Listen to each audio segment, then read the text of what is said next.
A única coisa que esses homens que andaram com Jesus pediram para Jesus ensinar foi assim, ó: Jesus, ensina-nos como orar.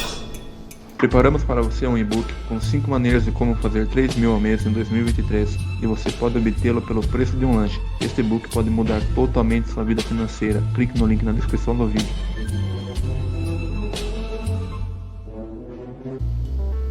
Os discípulos conviveram 3 anos e meio com Jesus. 3 anos e meio eles acordavam com Jesus, comiam com Jesus, dormiam com Jesus, andavam sobre as águas. Pedro deu aqueles passinhos, eles viram os milagres, eles viram Lázaro saindo da tumba, eles viram coisas tremendas. E eles nunca chegaram para Jesus e falaram assim: Jesus, ensina a gente a fazer um milagre.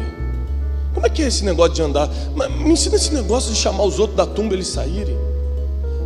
Ah, eu quero voar, me ensina a voar, me ensina alguma coisa sobrenatural. A única coisa que esses homens que andaram com Jesus pediram para Jesus ensinar foi assim, ó: Jesus, ensina-nos como orar. Porque andando com Jesus eles descobriram um segredo, pastor. Eles descobriram o seguinte: se eu sei como orar, eu sei tudo. Se eu sei como orar, eu tenho tudo. Eles começaram a perceber o seguinte: se eu pedir só poder de Deus, imagina você está diante do homem mais poderoso do mundo. Você tem um pedido, você vai pedir o quê? Vai pedir um carro? O carro acaba. E hoje em dia passa um ano, você não suporta mais andar naquele carro, você já está vendo outro. O mundo está tão competitivo, você acabou de comprar, já enjoou, porque já tem 5 lançamentos. E o cérebro humano não suporta a comparação. Os graus comparativos são muito difíceis para nós. Então a gente enjoa fácil. O que você pode pedir para um homem muito poderoso? O que você poderia pedir para Deus se Ele pessoalmente se apresentasse diante de você e falasse: me pede o que você quiser? Você sabe que Provérbios capítulo 4 é uma sessão histórica de mentoring, de mentoria entre o rei Davi e o seu filho Salomão. A Bíblia diz em Provérbios 4, palavras de Salomão: quando eu era pequeno, tenro aos olhos do meu pai, pequenininho diante da minha mãe, ele pegava minhas mãos, passeava comigo e dizia: meu filho, não se esqueça das palavras da minha boca, não se afaste dos meus mandamentos. Salomão busca a sabedoria, mais do que todas as outras coisas. Vende tudo o que você tem e compra a sabedoria. Salomão, Provérbios 4, versículo 7: a sabedoria é a coisa principal. Honre-a e ela te honrará, exalte-a e ela vai te exaltar. Davi, um homem experiente, general de exército, rei de Israel, o maior rei que já teve Israel. Você vai em Israel até hoje, no Monte Sião, de manhã, tarde e noite tem fila para visitar o túmulo de Davi. O homem morreu há 3 mil anos atrás, gente. Tem gente que morre hoje, amanhã não tem ninguém nem lembrando quem foi. Davi podendo ensinar qualquer coisa. Ó, Salomão, o negócio é o seguinte: é matar os inimigos. Quando você mata o inimigo, você fica forte. Ó, Salomão, o negócio é ter 700 mulheres. Salomão, o negócio é isso. A única coisa que Davi deixou de conselho para o seu sucessor foi assim: Salomão, a sabedoria. E quem falou isso foi um adorador que montou um esquema de um tabernáculo, 24 horas de adoração. E ele não falou que a adoração era a coisa principal, não. Ele falou: Salomão, de tudo que eu posso deixar para você, eu vou te deixar um conselho: a sabedoria é a coisa principal. Porque sem ela você não vai saber fazer mais nada, nem governar, nem orar, nem pedir. Você vai ter a oportunidade de pedir, vai pedir mal. Tiago capítulo 4: pedis e não recebeis, porque pedis mal. A gente não sabe pedir. Por que não sabe pedir? Porque a gente não tem sabedoria. Deus abre uma porta de emprego, a gente pede. Por quê? Deus abre a porta, mas quem mantém é você. Deus te dá o casamento, quem mantém é você. Deus te dá uma empresa, quem administra é você. Sem sabedoria você perde. E os discípulos convivendo com Jesus, sendo mentoreados com Jesus, assim como Salomão foi mentoreado por Davi. E quando Deus aparece para Salomão e fala: pede-me o que quiseres. Ele tinha 15 anos, 14 anos. A Bíblia não informa exatamente, mas os teólogos arriscam por aí. Um adolescente que tem a oportunidade de pedir uma coisa, pede iPhone 7S. pede viagem para Disney. Ele pede para namorar a menininha mais bonita da cidade. Eu sempre aconselho a todo mundo, aos alunos que eu tenho, às pessoas que eu ministro, que leiam a Bíblia com um pensamento crítico, com olhos críticos. Se a Bíblia é verdade, não tem problema nenhum em você criticar até Deus te falar o que você não entendeu. Então não entra na minha cabeça um adolescente de 14, 15 anos pedir sabedoria, podendo ter pedido qualquer outra coisa. Mas é claro, aí vem a Bíblia e mostra. Ele foi instruído, ele foi mentoreado pelo pai a pedir isso. Então quando Deus aparece e fala, pede o que quiser, sabedoria, não tenho dúvida. Meu pai enche o saco desde criança. Vai passeando comigo, não levava no balanço no parque não, me levava para falar de sabedoria. Aí Deus pergunta, o que você quer? Eu quero sabedoria. A mesma coisa aconteceu com os discípulos. Eles começaram a ser mentoreados por Jesus e perceberam o seguinte, não adianta a gente pedir nada. A gente tem que pedir algo que Ele queira dar. O tema dessa noite é oração inteligente. Se você não aprender a ter sabedoria para orar, você nunca vai receber. Aliás, deixa eu fazer uma pergunta triste. Quem aqui já pediu algo a Deus e nunca recebeu? Levanta a mão. Não, vou repetir, você não entendeu. Quem aqui já pediu algo a Deus e nunca recebeu? Levanta a mão. Só eu? Já viu que quando o pastor fala, levanta a mão, todo mundo levanta também? Quem aqui já matou ninguém? Não, porque eu matei, pastor também. Levanta o seu, matei. Ou seja, eu já pedi muitas coisas a Deus e nunca recebi. Eu já orei muito e não fui atendido.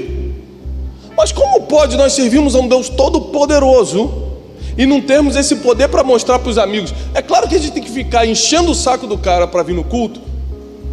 E ele fica, pô, lá vem esse crente chato de novo me chamar. Porque ele não vê poder de Deus em nós. Se ele visse o poder de Deus, não precisava nem chamar. Ele ia correr atrás de você. Mas ele não vê tuas orações sendo respondidas. Ele não vê o respaldo dos céus na tua vida da terra.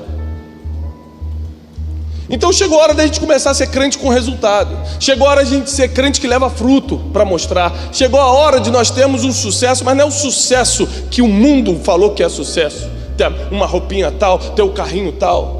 O sucesso que a Bíblia diz que é ser luz do mundo, sal da terra, ser a referência para a geração. A pessoa olha e fala, eu quero ser igual a ele ali. Mas ele não tem um carro do ano.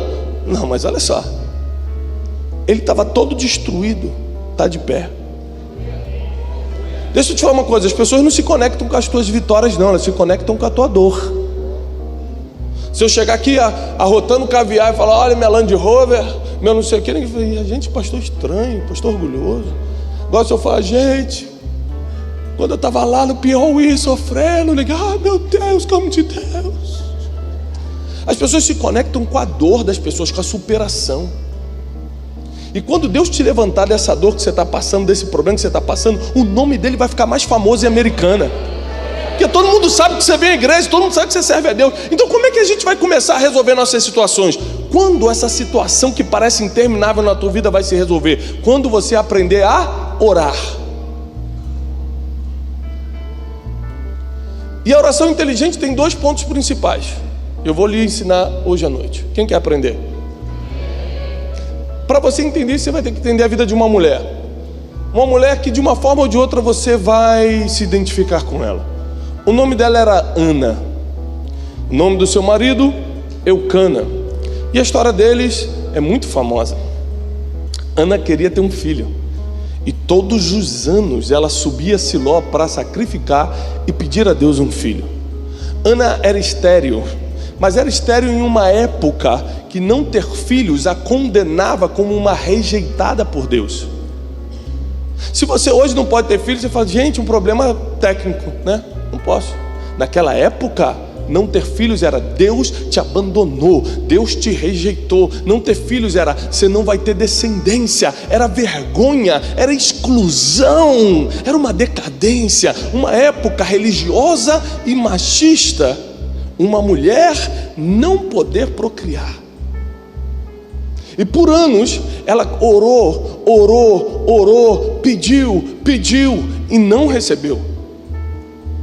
A Bíblia diz que ela já estava tão entristecida que ela já não comia nem bebia, ela não aguentava mais.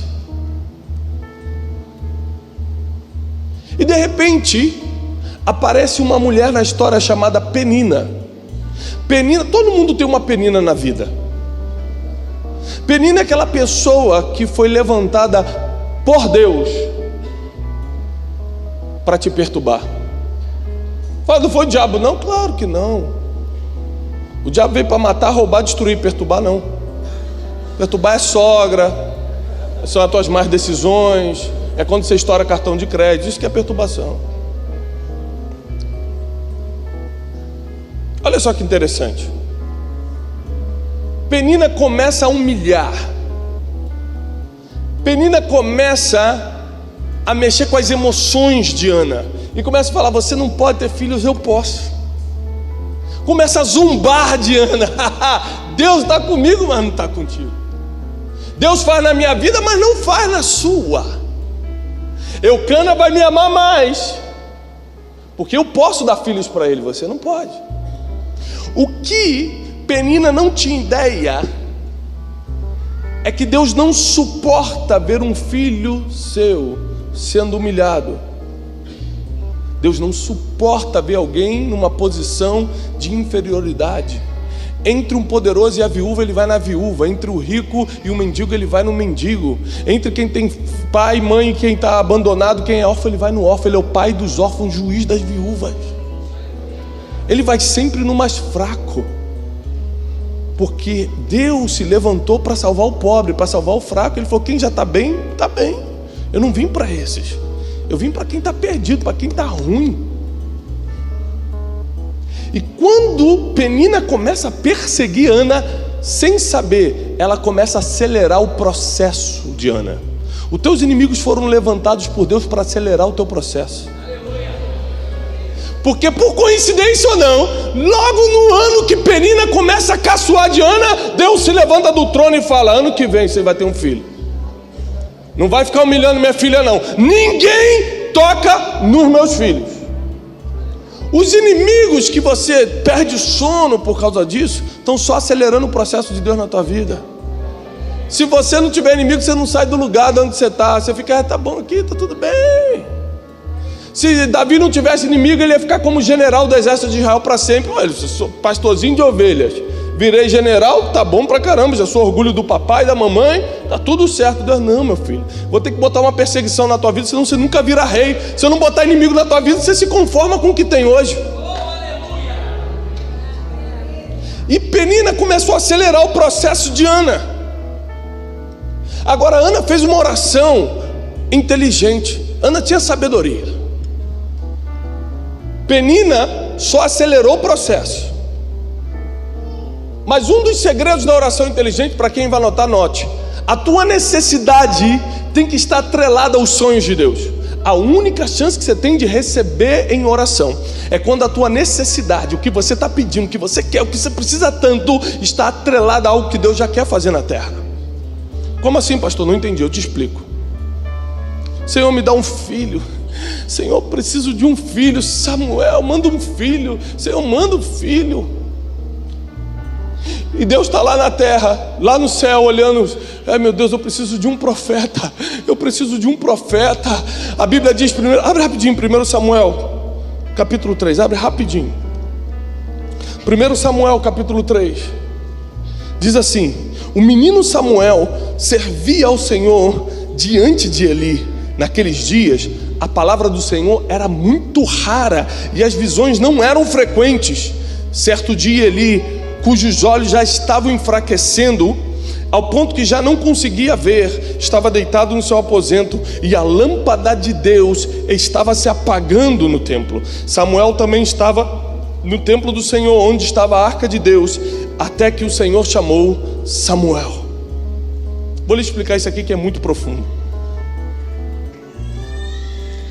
Israel estava vivendo a maior crise espiritual da história. Presta atenção, tudo que uma nação vive de crise financeira, de crise familiar, crise de valores, crise do que for, primeiro começou com uma crise espiritual. Quando o espiritual é desestabilizado, o natural abre brecha para acontecer o que for. foi quando Israel entrou em crise, quando os olhos do profeta, do sacerdote começaram a escurecer, quando a lâmpada de Deus, a lâmpada de Israel estava se apagando. Deus se levantou do trono e falou: meu Deus! Deus falou: meu Deus, né? Eu não posso deixar a lâmpada de Israel, a esperança de Israel se apagar. Eu não posso deixar os olhos do profeta escurecerem. As visões não podem continuar sendo raras, não pode continuar sendo algo tão profundo essa crise. Eu preciso levantar alguém, eu preciso fazer alguma coisa. Mas sempre que tiver um Eli ficando cego, tem um Samuel escutando a voz. Sempre que tiver um Saul enlouquecendo, tem um Davi sendo tirado de trás das malhadas. Deus está sempre preparando alguém para entrar no lugar de quem está se perdendo. Meu Deus. E aí Deus começa a ficar desesperado, porque Ele precisa tirar Israel, a nação que Ele plantou na terra. Ele precisa tirar Israel dessa crise espiritual. E ele começa a ficar preocupado. E ele começa a passar os olhos sobre a terra para encontrar alguém. E ele encontra de centenas de milhares de estéreis que existiam em Israel, uma mulher ajoelhada falando o seguinte: Senhor, se tu me deres um filho, eu te devolvo. Aí Deus, o quê? Peraí, cala a voz de todas as outras, deixa eu escutar só o que essa falou. Ela falou que me devolve? Eu preciso de um profeta. Ana queria um filho, Deus queria um profeta. A necessidade dela estava casando com o sonho de Deus. Falou: se você vai me devolver, então eu quero. Manda para ela. Manda para ela, a bênção é para ela. Anjos, intercedam, desce. Vamos fazer tudo mover em favor dela. E nasce Samuel. Porque o pedido de Ana era a mesma coisa que Deus queria. Deus deu um filho para Ana e Ana deu um profeta para Israel. O primeiro segredo de você ter sabedoria para orar é pedir algo que Deus quer fazer. Se você for abençoado hoje, quem ganha com isso? Se o milagre que você está pedindo a Deus chegar hoje, quem sai ganhando? Porque se não forem muitos, pode acreditar no que eu estou falando, vai demorar muito a chegar. Agora, se o milagre que você está pedindo a Deus, o que você tem pedido no teu quarto, o que você tem insistido com Deus, se você receber, a americana toda é abençoada, tua família toda é abençoada, a nação é abençoada, prepara porque é rápido, está chegando, vai vir na tua mão, Deus vai te levantar.